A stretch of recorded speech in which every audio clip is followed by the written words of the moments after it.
organizational theory here is one of life cycle.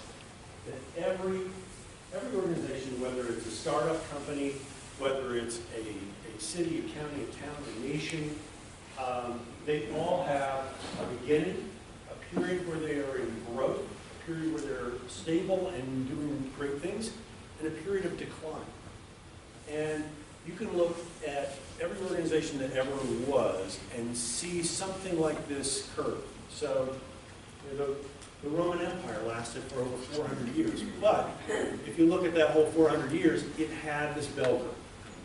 A company that starts, grows, and goes out of business within 2 years, it has this bell curve. Every organization does. So what's the difference between when you're in the growth mode and when you're in the decline mode? And that is really where the focus of the people in that organization are putting their people in that organization where they're putting their focus. So in the growth mode, you're looking outside and you're looking at your customer and your stakeholders, and you're looking at the challenges in your community, the challenges for your customers and stakeholders, and you're trying to address those, and you're starting new things, and you're in go-go phase, and you are achieving great outcomes. You get really good at it. Where things start to go in decline is when the focus shifts from the outside, from those customers and stakeholders and how to make an impact, and they focus internally. And you start thinking more about the bureaucracy. You start thinking about the rules and the silos and what's going on inside the organization, and less about what's going on outside and how to be relevant. The reason that that brings decline is because the rest of the world outside of you continues to change and grow and have challenges. And when you start focusing just internally, you get out of touch with those customers, with those stakeholders, become less and less relevant. During the recession, we saw some park and rec agencies go into deep decline. I saw some go out of business.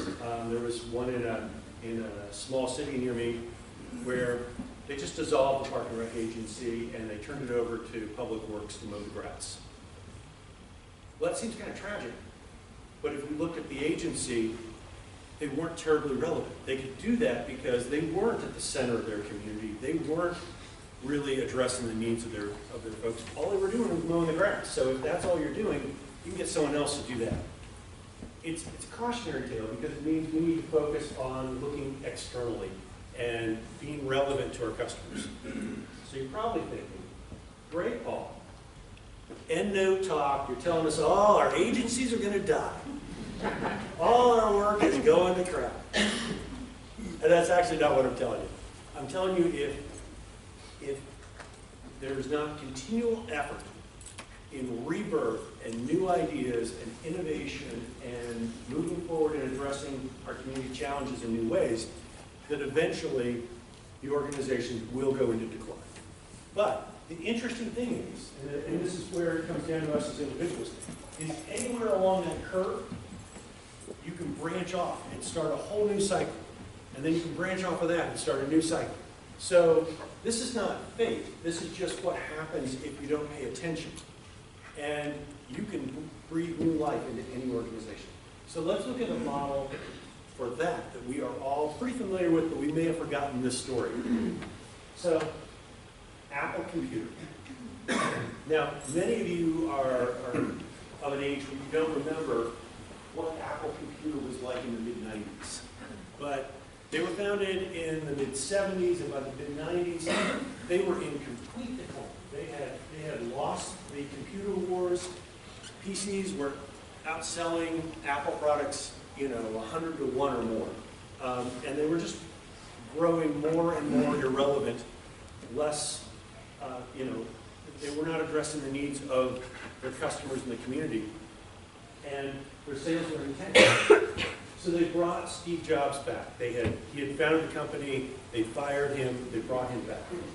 And he put new life into the company. What he's holding up there is the first generation iPod Shuffle. And it was the first product that they made that wasn't really a desktop computer. It was something totally different. It was elegant, It was better than, there were other MP3 players, it was better than any one of them out there. It was simple to use, elegant. And then that spawned more iPods, iPhones, iPads, all the products that we know today, all came out of this new repurpose. So they were an organization that were in deep decline, and then they spun off and created new life, new energy, new products, and they were addressing their customers' needs in new ways. And all these charts at the bottom show where they were in 1997, where they were in 2011, that it created new vitality in that organization like no one's business. And today, you know, mid-90s, they were largely irrelevant, small little computer company. Today, they're one of the biggest companies in the world and have a huge impact.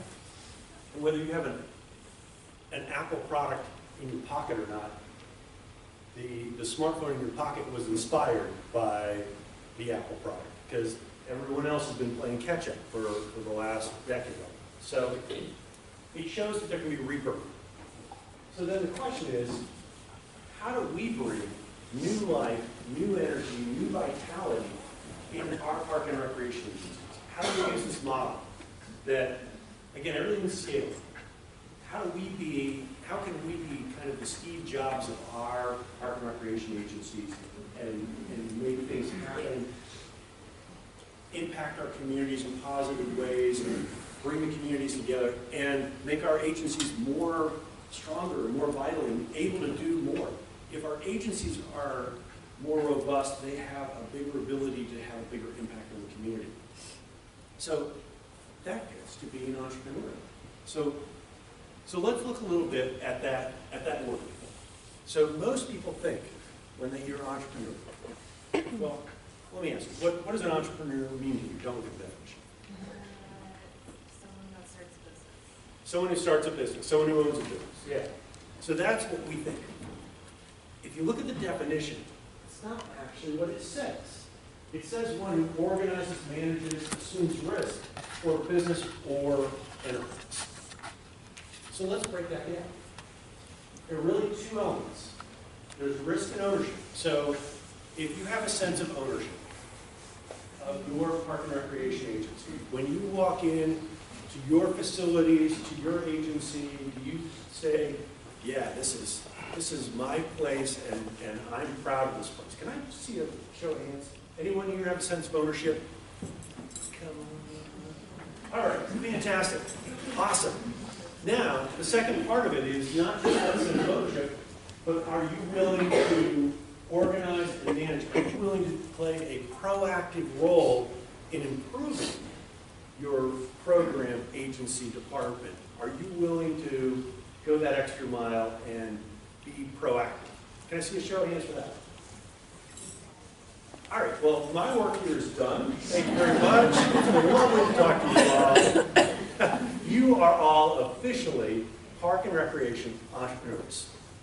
So now that we've established that, now that you are, let's just look at a few skill sets that we can all implement that will help us take our park and recreation entrepreneur to the next level. And we're going to look at innovation first. So I'm going to give you an example. This is one of the parks in my system. It's called Meadowlark Botanical Garden.